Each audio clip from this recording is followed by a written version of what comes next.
We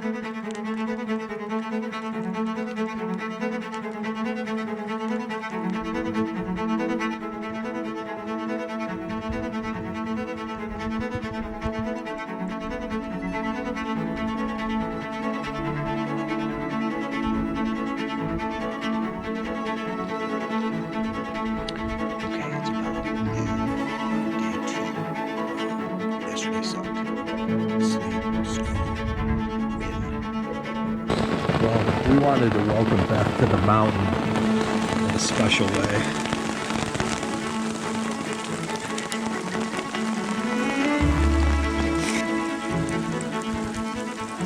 So Beth, tell us about your first couple hours in the mountain.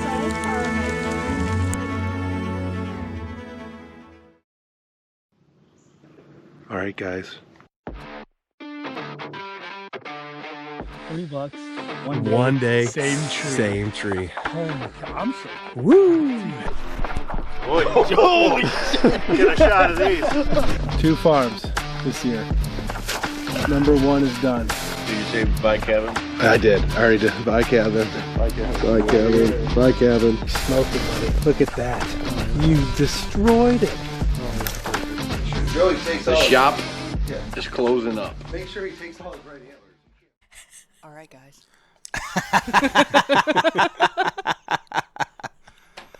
That's great. That's hilarious. All right, camera's on. Board is rolling. I think we can get to it. Let's roll. Yep. Welcome, everybody. This is Deer Shop Podcast. I believe it's going to be episode 51 or 52.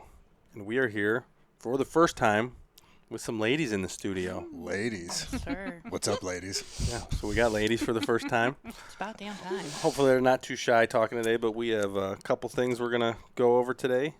Mostly is going to be about Jay and Beth's Montana bear hunt from this past spring. We did talk about it a little bit, I think, on a podcast. Yeah, I think before we left, we talked about it. But we haven't talked about the results at all. No, we have not. So we're here to talk about the results. Yeah, so this thing kicked off. I was going to go by myself because I love going out there in the spring, and we started talking about it, and I'm like, you're the first person I've ever considered inviting that was outside of... Yeah, so we rewind about 4 or 5 years when I started hunting with Jay. He wouldn't go with anybody. Yeah, I was... and now he's taking a significant other, so I would feel really honored. Yeah, it's a huge step. Like, marriage is second. So, yeah, it's a big deal to me on a lot of levels. I thought she'd be a great fit. So she was kind of hesitant at first, but I knew she was adventurous, and she had spent some time in Utah with her kids and had a fun time hiking and getting lost and doing that stuff. So she had been out there, kind of scratched the surface, and she was interested. I grew up a little bit doing some camping and setting up tents and doing a little bit of the out west stuff before. Most recently was with my kids, so I thought, what the heck, this can't be that hard. Yeah. So we started planning it, and we decided with her schedule and to make the most use of her time off that I would drive out there, make the most use of my time, and turkey hunt for a little bit on the eastern side of the state. And then, just so everybody knows, this was a spring hunt, so pretty much turkey, bear, those are the only things open at that time of the year. Yeah, so I figured I'd take my time driving out there, and then she was going to fly in, and then I'd pick her up from the airport, and then we were going to hunt, and then she was going to drive back with me. So it really worked out well logistically as far as that's concerned. And when it comes to logistics like that, that's worked for me in the fall. Kendall came out. That's right. You guys did the same thing. Right. Vacation for a week, and then we drove home. Yeah. So that kind of works perfect, especially when we're gone for such extended time. Yeah. It worked. It worked out well. It ended up changing, as we'll talk about. But, yeah. So that's kind of how it got started.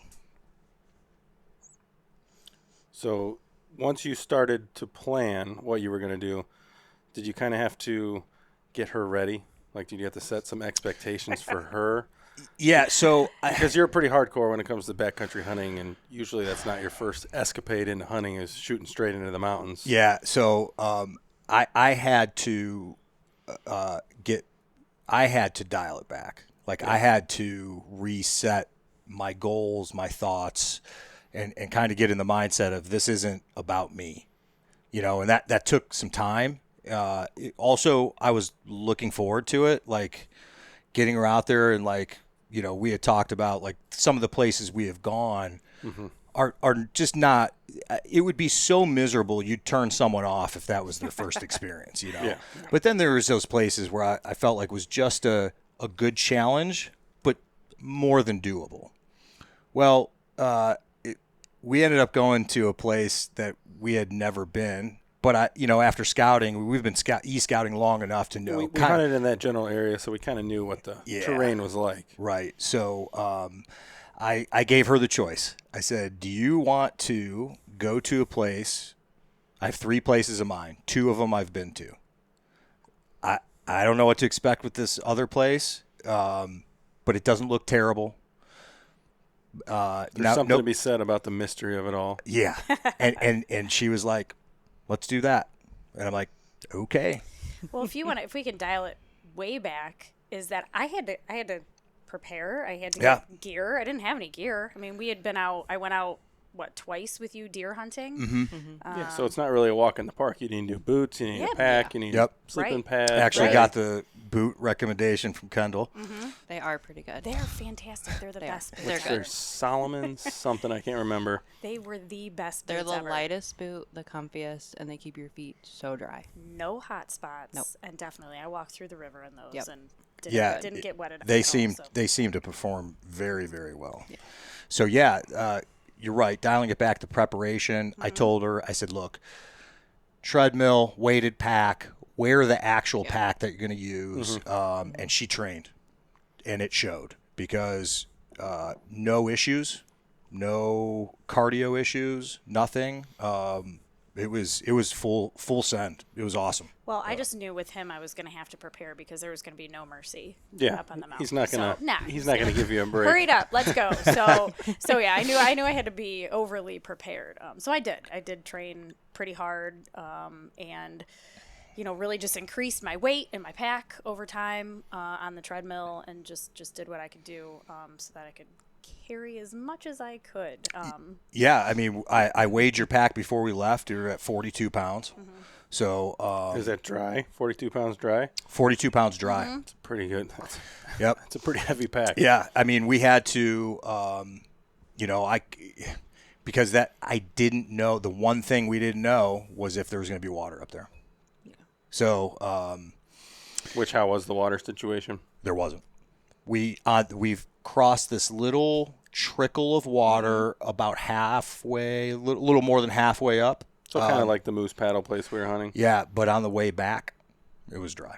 Really? So I'm glad I didn't count on it. We were okay otherwise. But going back to the equipment, borrowed stuff from you guys, bought some used stuff, and then bought some stuff that it's a buy once, cry once. I mean, you don't. There's certain things you don't want to cheap out on. Yeah. So and I think it all worked out. I mean, there wasn't really anything. Can you think of anything that was like?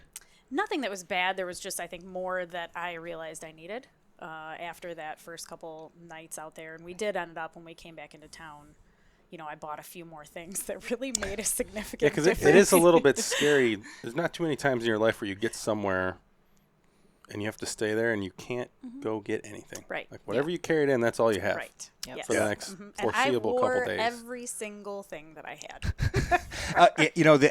That's the other thing. You're not used to having to limit your clothing. That's something new for a lot of people, right? Like when you go into the deer stand, you pack whatever you want. You're 10-minute walk from your house. Yeah. You're too cold. Go back, grab something, and get back out. Well, and I think as a female, I mean, we just take more.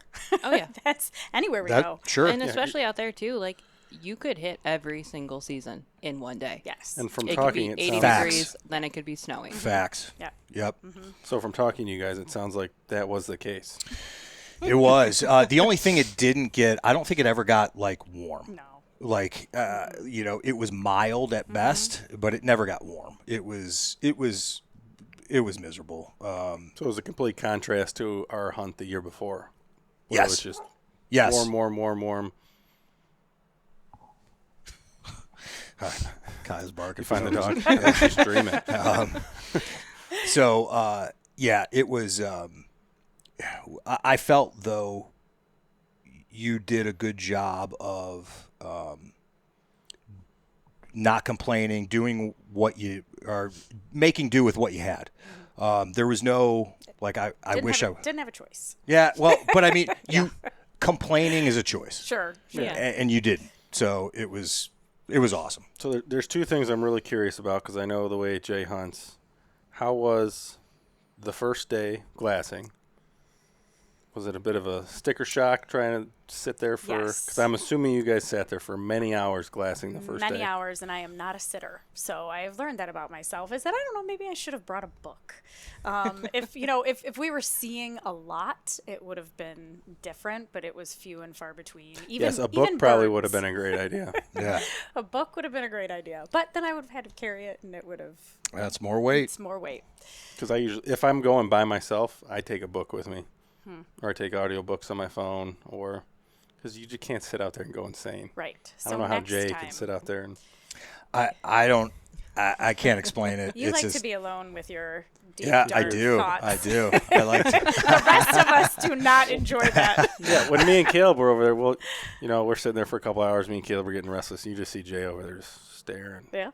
Like, what's he? Yeah. What's he looking at? What's he thinking about? I can't do it. I'm looking for bears, dude. Eventually, he'd get up every once in a while and take a nap. Yeah. Walk over to a spot and lay down for a little bit. But yeah, I was definitely antsy. I calmed down a little bit. I think I learned to sit a little bit better, but that was definitely I think for Caleb and I, it got worse as the week went on when it came to the time glassing, because we'd sit there from sun up to sundown sometimes, and out there in the West in the summer, it's basically the summer by then, it's light for 16, 18 hours at a time. It was a long time to be staring at a mountain through binoculars and spotting scopes. It is. especially when you're wet. Yeah. Right. That was the worst part about it for me. For the listeners, the weather was miserable. That's the part I can't control, and that is the part that I felt the worst about, because it was miserable for anybody. The most seasoned Western hunter, it was miserable. For that being her first experience, because let's just go back. Our hike in was about 2.5 miles, and it was an overgrown logging road with 3 to 4 inches of snow on every branch. Oh my gosh. So, and it's overgrown. Like, you are just walking through. You're just drenching yourself. It's a light bushwhacking where you're hitting every couple yards. You're hitting branches to try to knock the snow off before you walk through it, but it's still dripping on you. It's still getting down your stuff. And I found out that I need new rain gear, because that rain gear's no good. I was not happy. Hers, flawless. Amazing. What does she have? So her top was a cheap black Ovis that I got on sale, and it seemed to work great. And her pants were Kutanas, I think. Okay. I think there's 2 versions of rain gear for Kuyu. It's Kutanas and Chugach. There's a light and a heavy, basically. There actually might be 3 now that you mention it, but this was the medium. So hers held up, and yours were the Stone Glacier. I have the something M5, I think, and then I had the ever so popular Sitka. I don't remember what. Dew Point. Is it the Dew Point? Could be. I think it's the same one Caleb has. Been around for a long super time. light, super packable, good for a light mist. Not good for the weather. No. Now, that being said, I don't know how much of it was my fat ass just sweating. You know what I mean? Like, so. Yeah, so water's not getting in, but it's also not getting out. Right. So you're going to give up something, right? So But I do. It did open my eyes to trying some different things. So yeah. So that was the first day. How about the first night? How was the first night in the backcountry? The first night, I think he has a really great video of me crying. I have not seen. I don't know if that was the first night. First night, sure was. Okay. Yep. Because once again, cold, wet. That was our hike in. That was glassing, and I think it was also a lot of adrenaline for me too. You're coming down from all that. Yeah, and it was, I'm sitting out there in the middle of nowhere. Where are we? I don't know. It was hailing outside. I can hear the coyotes, and I think I looked at him. I said, "What if you have a heart attack?" Yeah. What if you don't even know what direction to go? No. I feel like that's a subtle fat joke. I might fat. Would you say that to a skinny guy? Yeah, fat, old, unhealthy. Yeah. Besides that, How about if you just fell off the cliff? I don't know. Could have used a lot of examples, but like, if something happened to you, so I was panicking a little bit. I was feeling a lot, and I think you had set up the stove. Yes, the stove to try to dry out some of our stuff. But he kind of asked me how I felt, and I said, "This is just way harder than I thought it was going to be." Yeah, but then the emotions come out, and I think that's something that people fail to understand is you can't describe the emotion of like killing your first deer. You can't describe the emotion of like being on the mountains for the first time. Like there is something very, very visceral, very primal about it. And for me, that's why I keep going back. And I think she was feeling that. And some people love it. Some people hate it. You know, it's beautiful and it's scary and it's just so many things just all wrapped up into one. So I think I was definitely feeling all of that. And, then we ate one of those good little meals and... So once you got some food in her, she was fine. Yeah. I mean, she felt better. You know all about that. Yeah. So share your similar story. I felt better. Our first night in Montana, we got there. We had no idea where we were sleeping that night. We had like 3 different campgrounds that we had picked out. This may have been poor logistics and planning on my part. Because I went into the trip a little, just to back up a little bit. This was our trip last fall. I hunted for 3 weeks, and then Kendall came out, and we had like a week-long vacation in Glacier planned. And the first night, we had our spots kind of picked out. Yeah. But it turns out all the campgrounds were closed. Oh. So we're driving around in Glacier. Was there any way to know that? No, they're first come, first serve, and they were full. Oh. Yeah. And the ones that weren't full will close because it was so late in the year, because it was the end of September. Yeah. Oh, okay. And it's the national park, so you're like, there's people town. Not so much. We're driving for hours without seeing anybody. No phone service. Starting to get dark. We're like, where are we going to stay? Yeah. And then we're driving down this road, and we just see a campground, like a national park campground, like one you would see, not a park campground, but a national forest campground. Yeah. We pull in, and there's like 3 spots. We're like, oh, my God. We have somewhere to stay. But it was pouring rain, probably 40 degrees. We hadn't eaten. And It was like 9:00 at night. No. I was crying. crying, crabby. I was crying. I was crabby. I had snapped at him, said some I have a very video. choice words. She's standing out under a pine tree with her puffy jacket on, just like this. We haven't had any food all day. We had nowhere to sleep. I'm setting up the tent in the rain, and she's like, I'm not sleeping in there. No, I was ready to like sleep in the back of the truck. So then he like gets the little stove going, makes the best fajitas ever. Yeah. Probably because we were so hungry. How big of a morale booster is a stove? The heat, the fire. Yeah. It's a game changer. It's a game changer. Yeah, so we got some good food. That was important. But that got some good food, then personality all of a sudden changed. Yeah, it kind of happened a couple more times on the trip. We had some more adventures. But we'll talk about that after we get back to your guys' trip. So was there any bears? No. So we can just sum up the rest of let's sum up the hunting as quickly as we can. The hunting just at some point took a back seat. This was going to be an experience. Yeah. The weather was dog shit. If we saw a bear, I consider us really lucky. We in the trip we saw one bear and it ran across the road, real low elevation. Kind of similar to our experience. Before. Yeah, which is really interesting because the contrasts from when we went to the next year to this year. Like, we thought we hit it right as Oh, far as the green up is because concerned. everything this year mirrored, I mean, to a T, what you and I experienced, and I couldn't have been more positive, more enthusiastic, and the Bears just didn't happen. just weren't there. And all in all, we spent 3 nights, 4 days, and then In the backcountry hunting, basically. yeah, yep. And we came in one night when you were like, yeah, I need a bed and a shower. You hit that point. I did. I Yeah. Which for your first Yeah. trip out there, that's pretty good. Yeah. Yeah. Oh my gosh. Especially considering the conditions. Yeah. You know, Yeah. it wasn't like, I mean, you know, I was staying out there out of principle. You know, but for her to be the trooper that she was, again, and none of it was like complaining. None of it was. It was just, hey, This sucks. this is this cannot. is yeah. In order for us to continue, it's a step back for 2 steps forward. Yep. You know.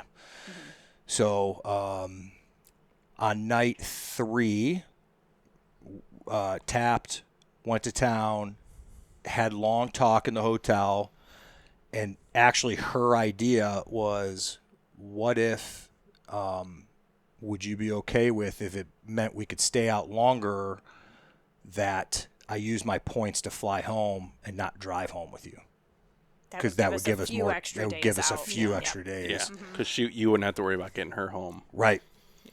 And I said, well, that's in time, because I didn't really have a timeline. I was getting home well before I needed to be back at work. So I told her it was entirely up to her, and she said, okay, on her phone, made it happen. Because I think at that point I was sort of disappointed in myself that I did tap out. I think I had something to prove to myself. I wanted to prove something to him, and so I was just really disappointed. So I kind of wanted to extend it and just have a few more nights to get out there and just kind of, you know, show myself, show you that I could get out there and do it. Yeah, it was really impressive. I couldn't have been more impressed, and you know, if anything, it validated the invite made sense. Yeah. You know what I mean? Because you saw that she grinded through something. You know who you were the same. I invited you out, and you know, when we went bear hunting, and you killed your bear the first day, and then hung in there with me for 13 more for days. 13 more days. Like, people don't understand what that is like. I just kept saying, I can't believe you're still here with me, and they're like this is what we do, man. Yeah. So yeah, it was no different. She validated I made the right choice. So it was awesome. So once you guys regrouped, how did the hunting go after that? Same story? So we had we ended up going to Moose Paddle, where you know, it's kind of a long hike. It's about 4.5 miles. Yeah, but not too. But it's gradually uphill. But it's not hard. Yeah. Just long, and it's, you know, we crossed the creek, and I that was probably one of my more favorite moments of the trip, because the creek was not crazy, but like, looking at it can be intimidating if you've never done anything like that. And then let's not forget, you have 45 pounds on your back. Yeah. You're like a weeble wobble. If you're not used to those, One wrong move and you're going down. That's yeah. right. And I'm not. So that's what I'm picturing, right? Just me just floating right on down that stream. And I'm not worried about you drowning. I'm worried about slipping on a rock, hitting your head, anything like that. Yeah. Like, there's a lot of things, snapping your leg, you know, whatever. But so I crossed first. Well, why don't you tell the story? Because I think he crossed first because I wanted to be able to see like his footing, you know, and so he went, put his pack down, picked up camera. So he was videoing me, and I saw the video. Yeah, I told him afterwards. I said, I don't show that to my mom. I was swearing a little bit at him because he would say, step here, step there. And I'm like, where do you want me to step? I don't. So, but I did. I made it. I made it across. Made it. And Yeah. and the foot right in front reason of the I other. filmed it was because I thought it would be a moment you'd be really proud of yourself, and that's something to look back on moving forward and going. You know, very much like these guys film in general. Sure. You know, it's just memories, and that's what we're doing it for. What I was more proud of myself for was after we got over the river, he was like, we've got to get water here. And he was trying to figure out a place where he could put the water on his pack. And he's like, I don't know where I could put it. I said, put it on mine. We all know about Jay's pack woes. I was going to specifically ask you, was there any time where you had to stop and he was fucking around with his pack? Yeah, he adjusted Straps, quite this, often. that, Yes, blah, blah, blah. quite I'm getting often. better. I'm getting better. That's just a Jay thing. He does it. Definitely It's one of my did. things. I get it. I'm getting better. But he has such a modular pack. The straps do all Right. these different things that So he's that was got to one thing, adjust it because a you lot. said you didn't like my pack because it was just a straight Yeah. bag. And Yeah. So That's the way mine is. and Yeah, I love it. I love it. it makes me crazy because Just dump shit in because there. inevitably the thing I need is at the bottom. Yeah. And you got to take everything out to get to what you need. Well, you cinch it all down and it's in a nice. Right. Yeah. So that's how she had the Metcalf, the Mystery ranch. Mystery Ranch Metcalf. Yeah, which solid bag. Do you have any complaints No, about I it? don't. I don't at all. Once I figured out how to adjust it and for it to fit right and where my weight needed to be, that was the biggest thing. Not on my shoulders, around the waist, but it worked out really well.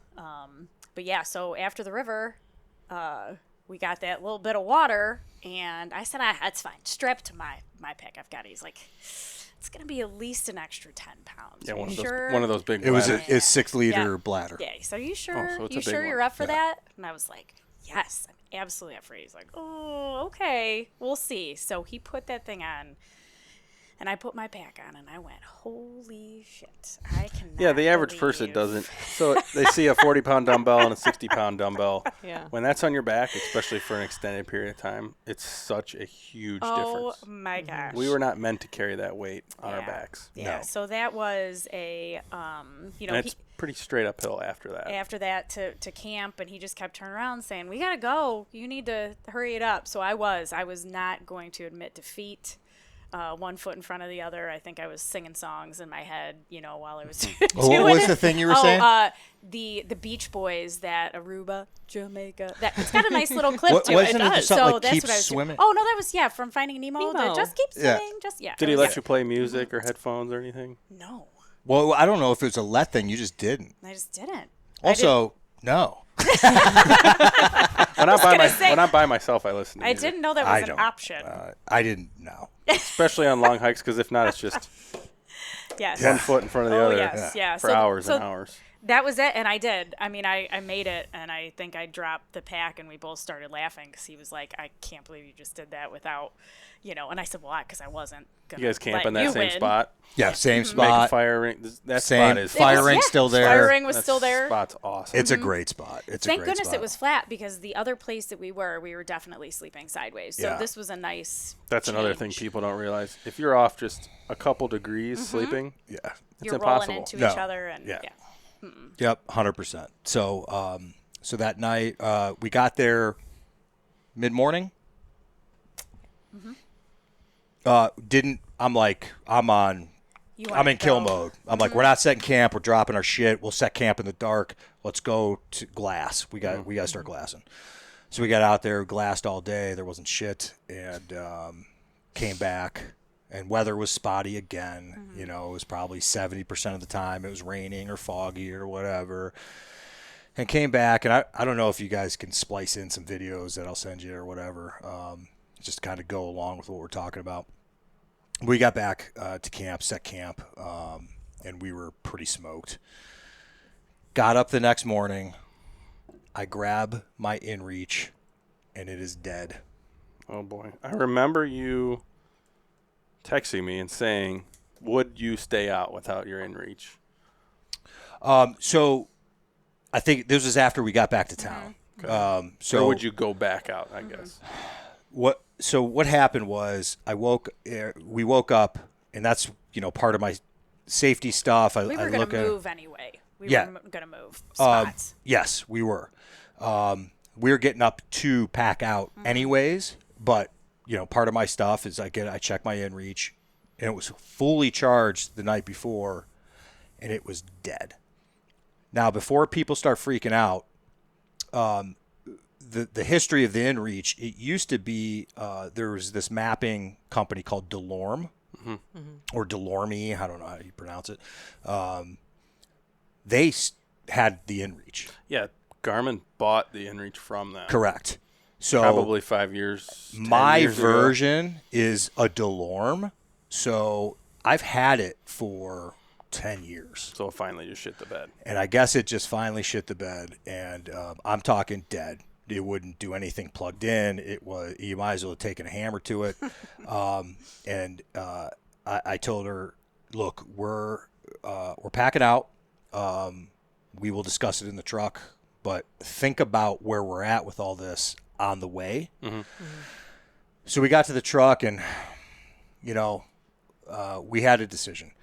Are we going to go into town, buy a new one, figure out how to add it to my account, use my laptop? We're talking at least a day to do all that, right? We had 3 days left at best. So we're going to burn a day doing that, and then another day to get to where we're going. So basically all that for one more day of hunting. Not to mention the $500, $600, $800, whatever these things cost these days. So they're like $400. Not on sale. We usually get discounts and or shop used or whatever. And I left it up to her. But the one thing that was not an option was continuing on without it. Yeah. And the reason for that is, one, we've both seen enough to know that you never know when tragedy strikes, right? Yeah. And the other thing is, this is a two-way mode of communication. Right. She's a mom, so it's not only her way of getting a hold of the kids, but it's also the kids' way of getting a hold of her.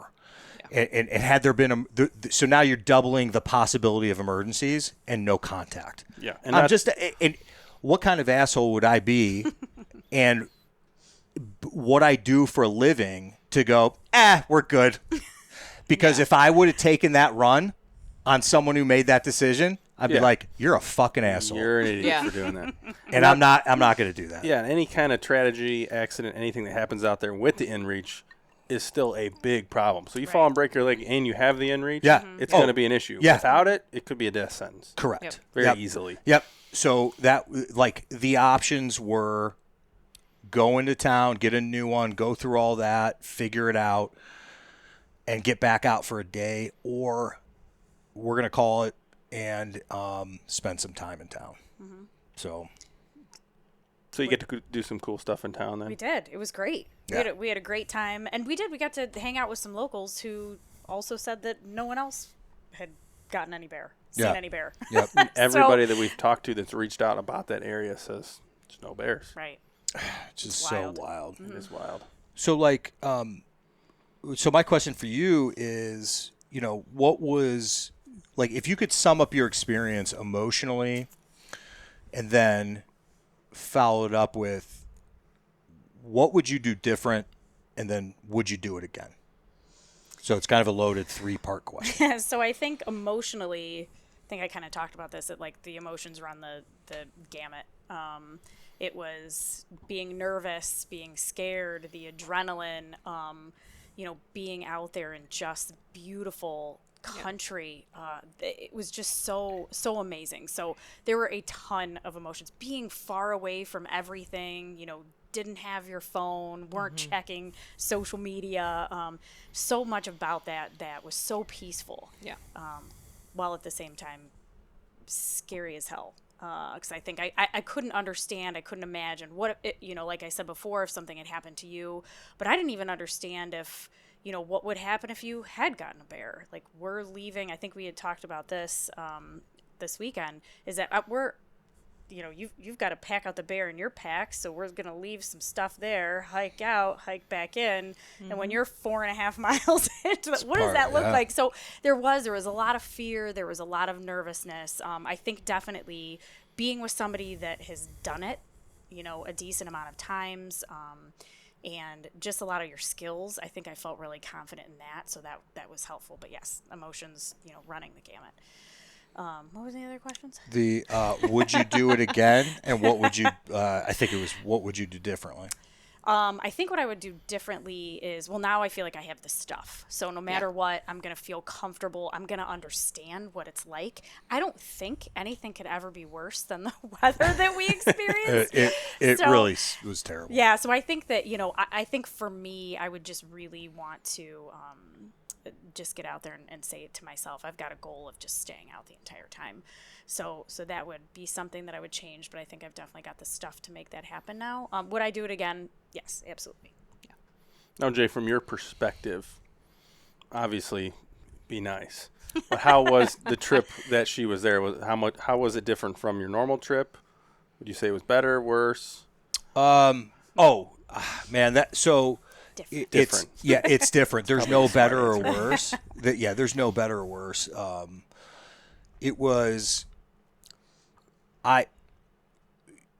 really hard, a lot harder than I probably would ever have admitted, unless you asked me the question, for me to change my mindset that this isn't about me. Mm-hmm.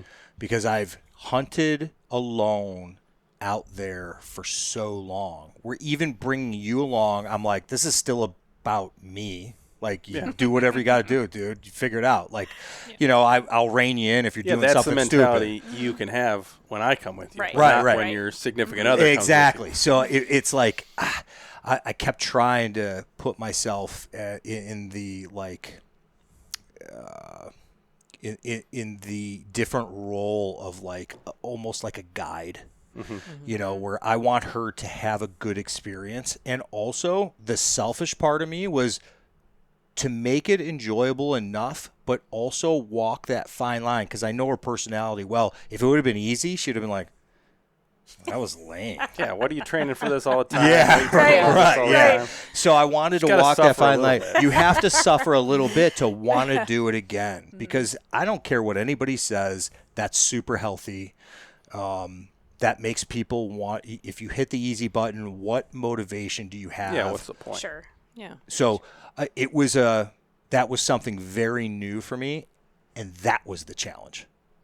So the difference was that was the biggest difference. That was the biggest challenge.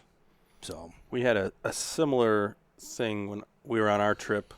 We decided, so everybody, when you go to Glacier National Park, everybody goes on these hikes. They're like 2, 3, 4 miles, day hikes and stuff. Mm-hmm. We decided we were going to do a backcountry hike where you stay overnight. Of course you did, yeah. How did that go?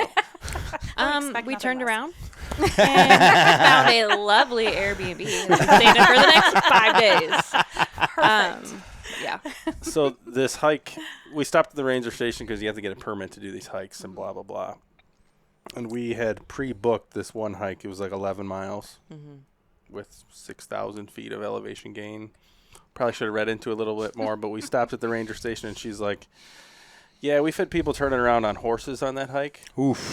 So we got a different hike, which ended up being, it was still in the double digits of miles. But we started this hike, I think it was going to be 10 miles, and not quite as much elevation, but quite a lot. And right in the beginning. Yeah. And we were thinking that, we're going to be passing people, we're going to be dodging people. Well, what happened when we went on this hike?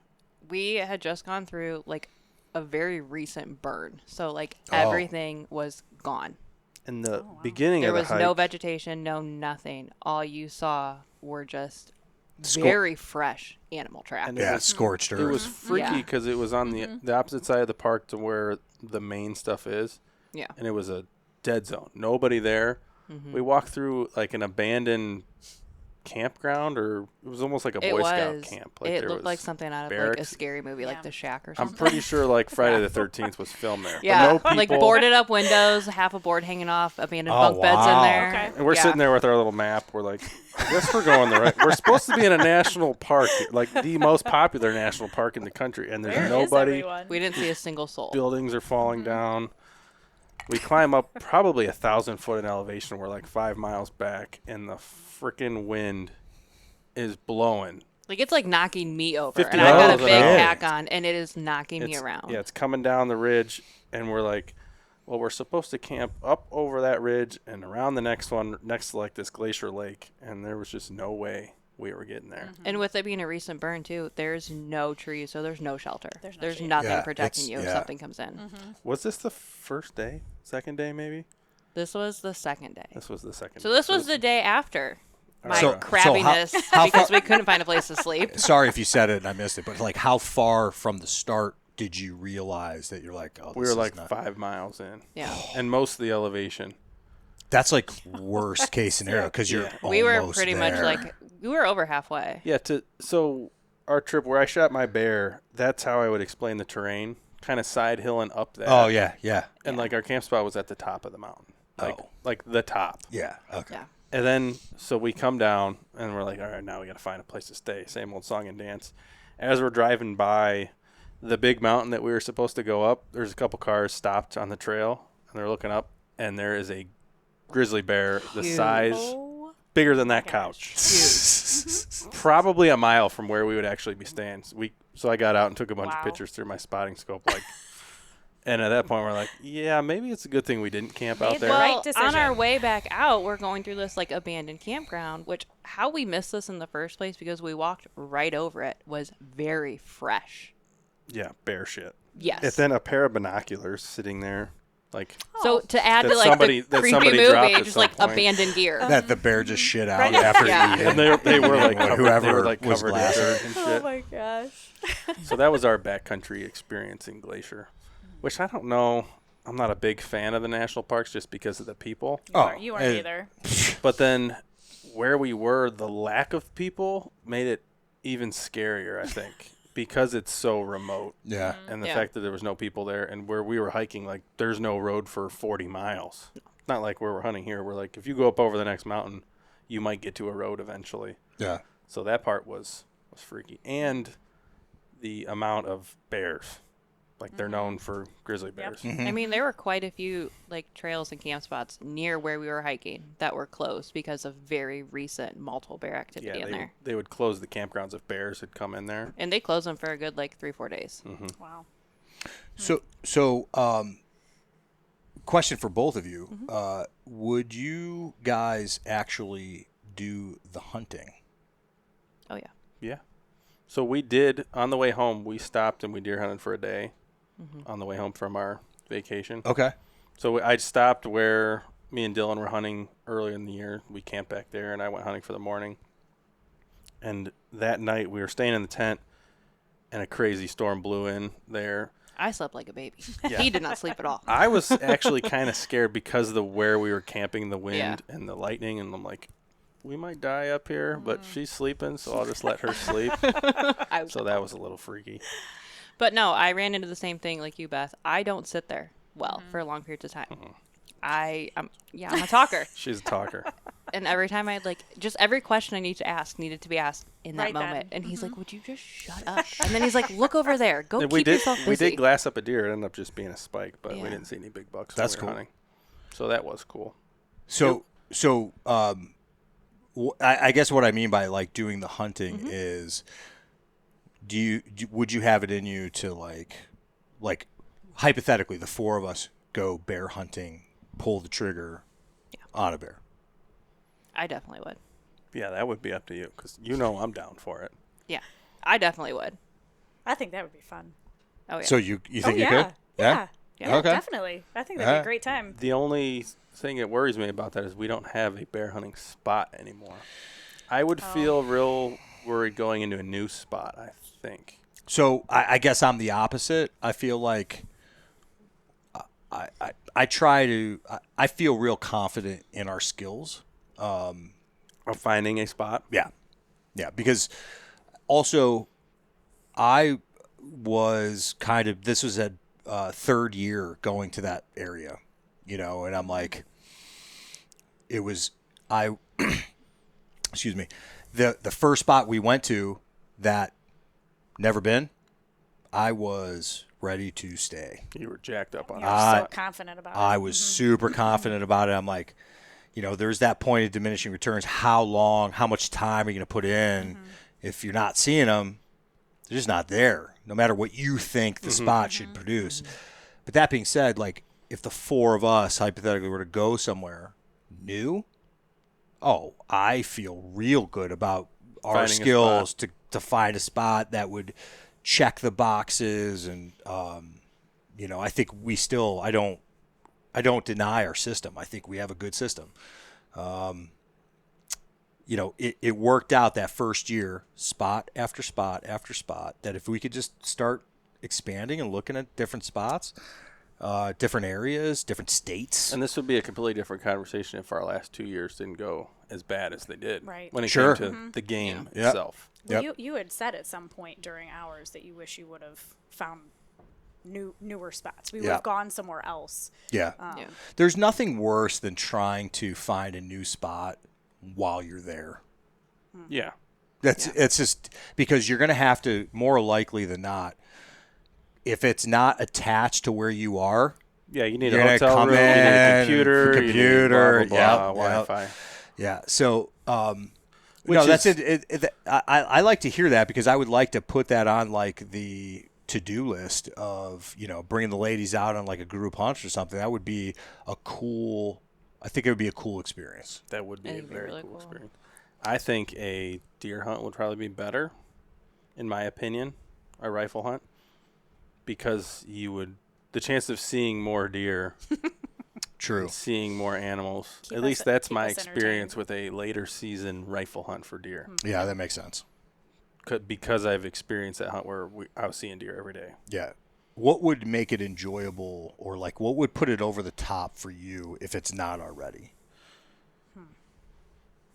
I don't know. That's a great. Seeing more shit. Yeah, just seeing more things. I mean, I'll tell you, after having done that, like, I just want to learn more. So I think, after we went deer hunting a couple times, I felt the same way. But now, that was completely different. I just want to learn more. That is something I think is so awesome, is your curiosity and like her wanting to know. Like, she has a million questions. Yeah. And I don't get annoyed by it at all. Like, she's like, I want to learn. Yeah. I want to learn this stuff. I'm just not along for the ride. I'm in it. It's a whole new world. Right. Yeah. Well, I didn't grow up with any of this. I didn't know anyone that hunted. So this it's brand new for me, and I have a lot of interest in it. I think it's you guys have such a passion for it, and I think for all the right reasons. And so it is. It's just something new and just super, super interesting. So I'm curious about it all. And there's also an ulterior motive to this. So the more time that we spend hunting with you, The more time we spend The more hunting. time we let you go the by more time we can yourself. spend hunting. Yeah. So I can go out for 2 weeks a year out west hunting. But you want to come for another week? That makes Yeah. it even Oh, better. boy, that Right. sounds terrible. I'll Right. pick you up at the airport. Yeah. That's awesome, man. It's exciting, but also too, I don't. I think we all know the folks that are like guys like us who have this passion, which I have to say, it's past a passion; it's a lifestyle, and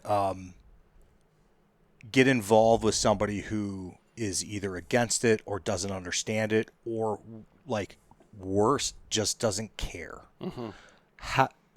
That recipe of a successful relationship is a disaster. Yeah. No, it goes beyond the fact, like, yeah, you're in a relationship, you keep your independence, but at that point, you're separating your worlds. Yeah.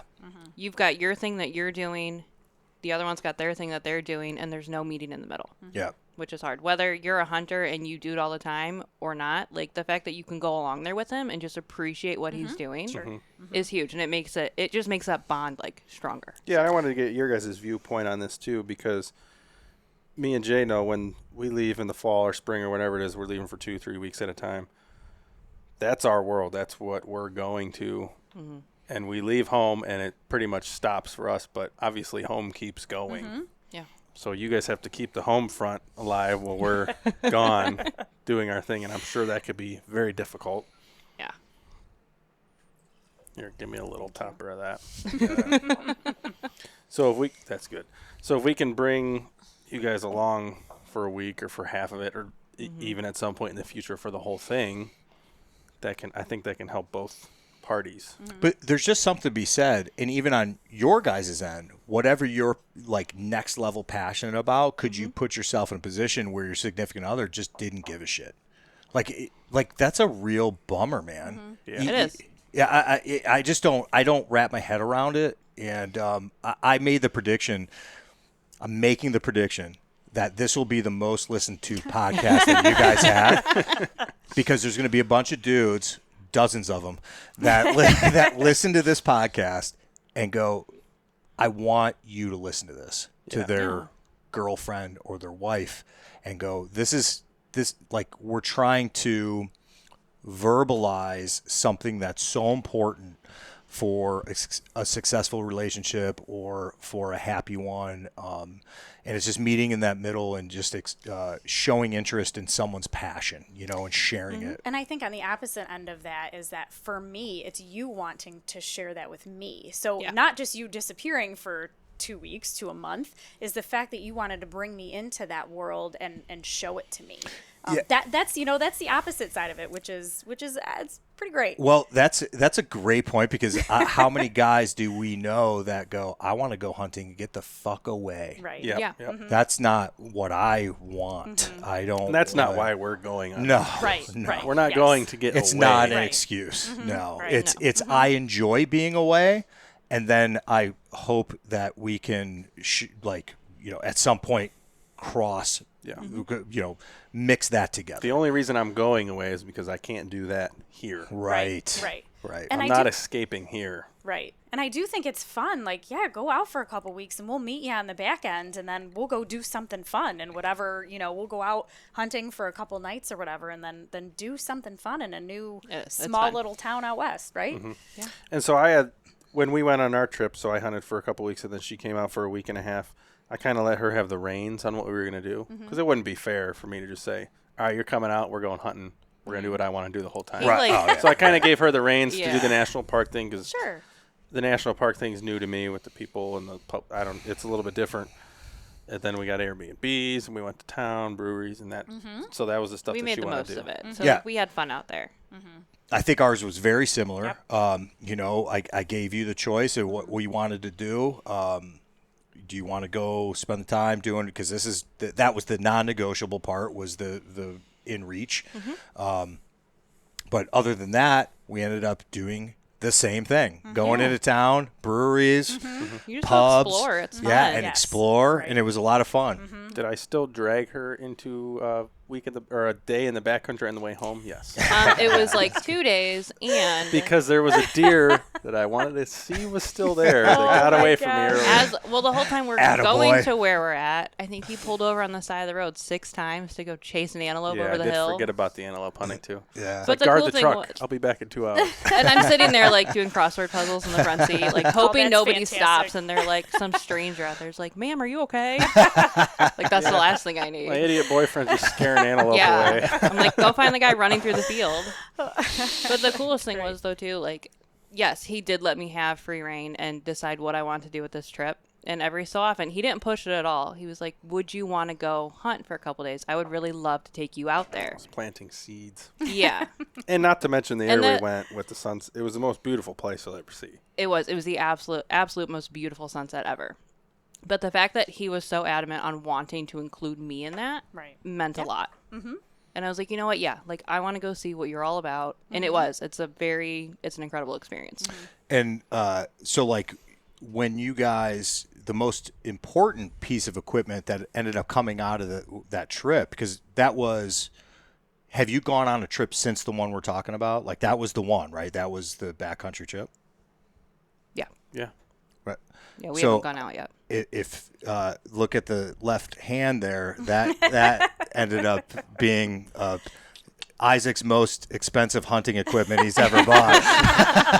Yes. Yes. So you know what? Listen up, ladies. You want that? You want this? So she Agree to the backcountry hunting. She proved herself in the backcountry, so she gets the ring. Yeah. It's good stuff, man. It's good stuff. Which will lead to maybe some more limited time in the fall, but not completely stopping. Yeah, right. It's all a balance, and Man, it's something I don't think any of us are ever going to stop doing. You know, it really is a part of our lives, and you know, I was honored to share it with you. I really was. I was honored to share it with you as it well. made the trip. It was really great. So before we wrap up, let's talk about this year because fall is quickly approaching. Yeah. And I have a trip coming up in a month and a half. That's crazy.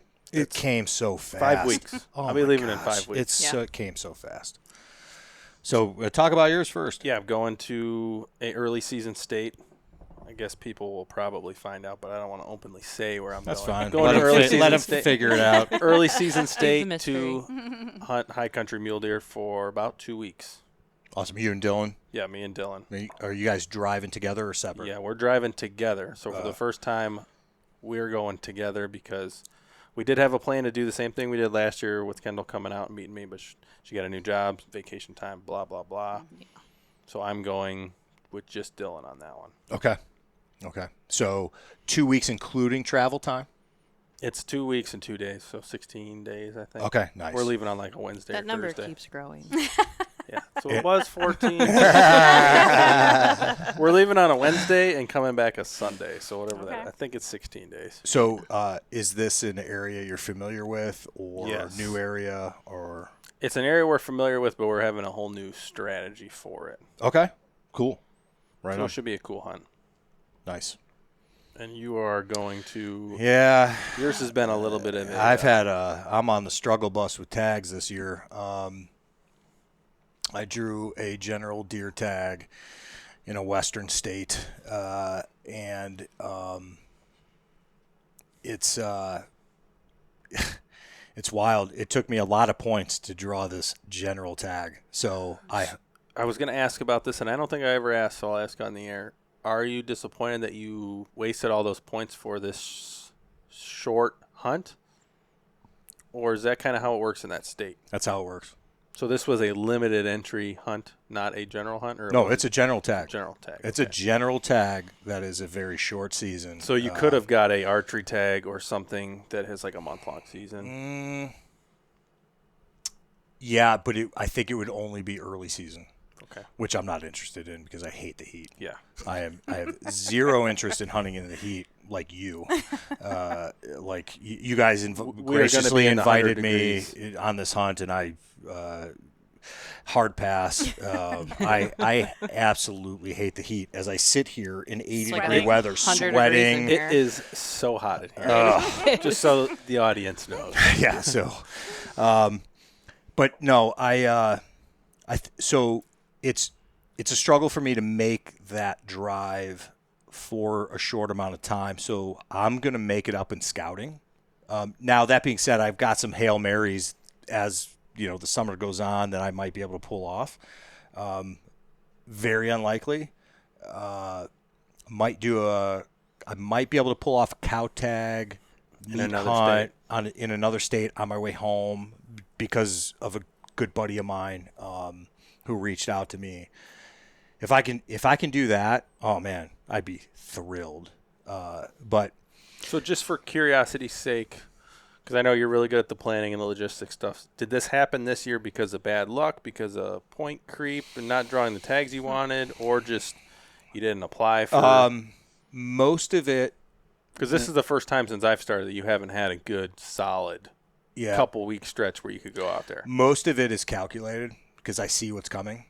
So you were burning these points, basically? Not burning, but like I was real confident in this tag, knowing that the rest of the tags were real iffy. Mm-hmm. And I knew I wouldn't be thrilled, be okay if this was the only tag I'd draw. Also, like maybe things change, but like when you're in a relationship, I don't feel okay just disappearing for 6 weeks. So you don't need the hiatus. I don't. Because that's what these are sometimes when we go out there for a long time. They really are. Yeah, for sure. And also, like, I'm not thinking, I have no one else to think of. It's super selfish. Like, I don't care about anything. I'm not thinking about anything. I'm doing my thing. Well, I think when you're in a relationship, things change. Your mind, the right relationship, I think things you start thinking differently. So my strategy changed because of that, and that's a compliment, by the way. And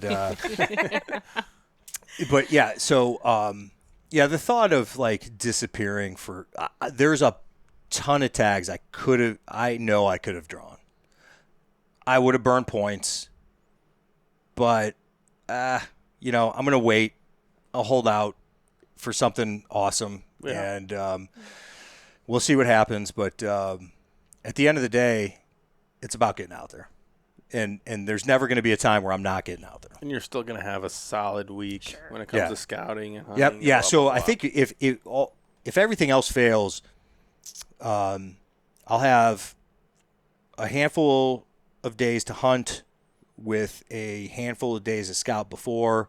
I mean, I'm going to make it worth the trip to go out there, and then hopefully her and I can work something out to where she can fly out and do exactly what you guys did. Because I think that's really cool that something you can pull off and do. Now that you have such a short hunt and you have a little bit more time, do you have any plans on going to scout places for the future? Because I know that's something we usually never do, but how valuable would that be?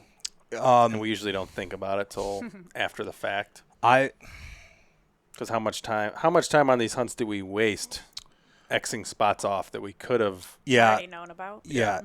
I mean, it's a great thought, but also what are your chances of drawing exactly what you're scouting? Yeah, I guess it depends. You know, I know how the mindset is out there that's the last thing you want to do is go scout for a possible future hunt. Yeah, and honestly, like for this hunt, I'm going to be scouting for a deer I'm going to be after. Am I going to do that for the next year? 5 years from now? No. Like that's not like. Yes, I could get the terrain. I could learn the roads. I could learn the trailheads or whatever. That's great. There's a lot of value in that. But I could do the same thing 4 days before I start hunting. That's true. You know, so, yeah, it's all about using your time wisely, you know, and, yeah, if there was something that I were to look at that I'm like, oh, I'm definitely drawing this next year. Then I might do out of your that. way. I might go out of my way, but you know, that's Gotcha. Yeah, that's probably unlikely. And then the last thing before we wrap up, because we always talk about gear, any new gear you're going into this year? Yeah, one new, two. I'm going to explore some new rain gear. I was going to say rain gear. Yeah. And, even though the state you're going to, I don't think it rains much. Nah, I don't think. Hey, you I don't never think know. Yeah. It rained on us right. once. West is unpredictable. That's right. Right. Yeah. It did rain on us once. Crazy thunderstorm.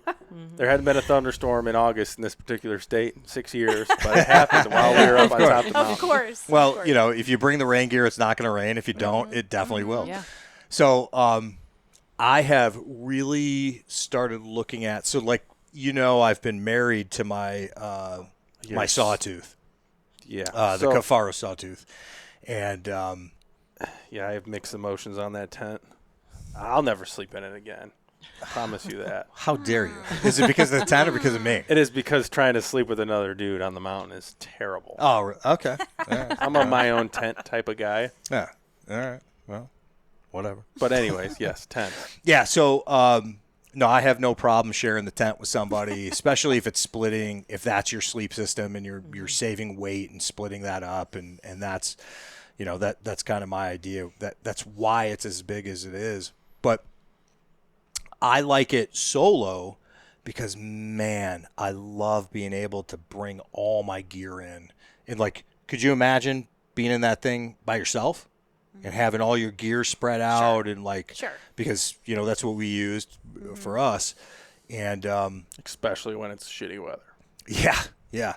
But, I'm looking at a couple of like solo or 2-person, which if anybody knows, 2-person really is 1 person. Yeah. When it comes to tents. You know, You stay in the Sawtooth by itself, and it's a 6-person tent technically. Yeah, or something I think it's a 4 to 6 person tent. It's a 2-person tent. Yeah, only 2 can fit in there. Yeah.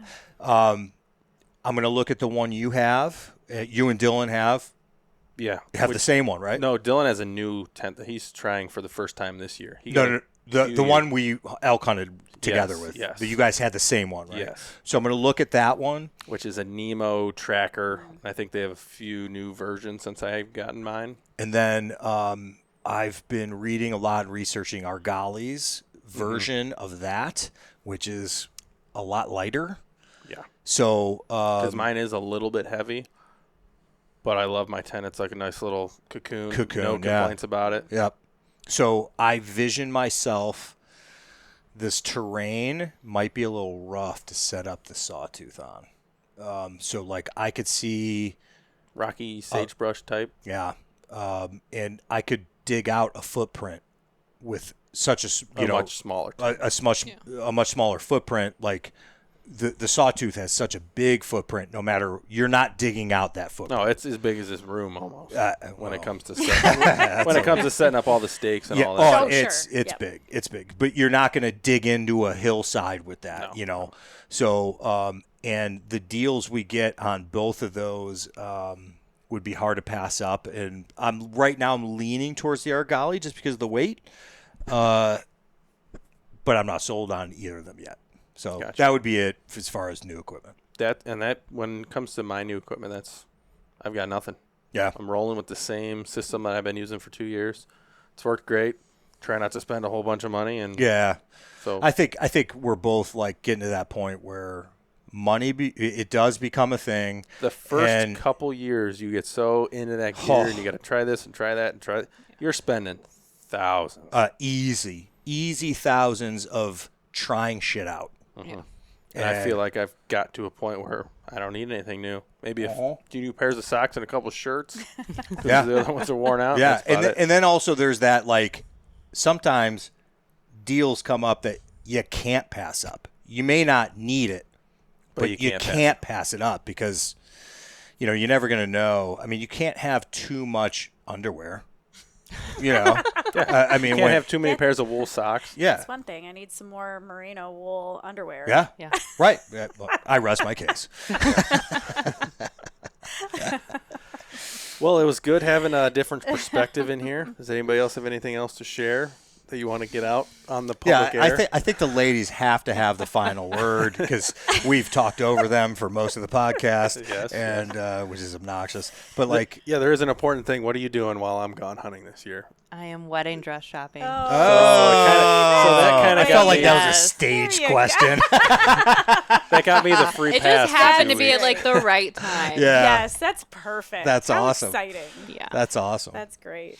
You're going to be doing kid stuff, school stuff, soccer games. Yeah. You learn how to stay busy. I mean, and this probably goes to show, the whole first month of our relationship, he was out west. And that's not exaggeration. It was literally 4 weeks. With me, right? No, this was August. No, this was with Dylan. So he was with last time. With me, the second trip. Yeah. Okay. All right. With Dylan the first 2 weeks, and then talk about not only being in a new relationship, but then like taking that whole what if something happens to you out there. Yeah, 2 weeks alone. We started dating in like July, and then started getting serious in August, and then I left for almost a month. I think was a that solid first year. month. Well, and then came back out with me in October. No, this was 2022. Yeah. When we went to Utah. Okay. Oh, that you and I went to Utah. No, me and Dylan went to Utah. Yeah. Then last year we went to Montana. No. We started dating 2 years ago. You met, though. We met before the bear hunt. That's what I'm talking about. Yeah. That's what I'm talking about. So I'm the first Western hunt after you guys met. Yep. Yes, we did meet before the bear hunt. Yeah.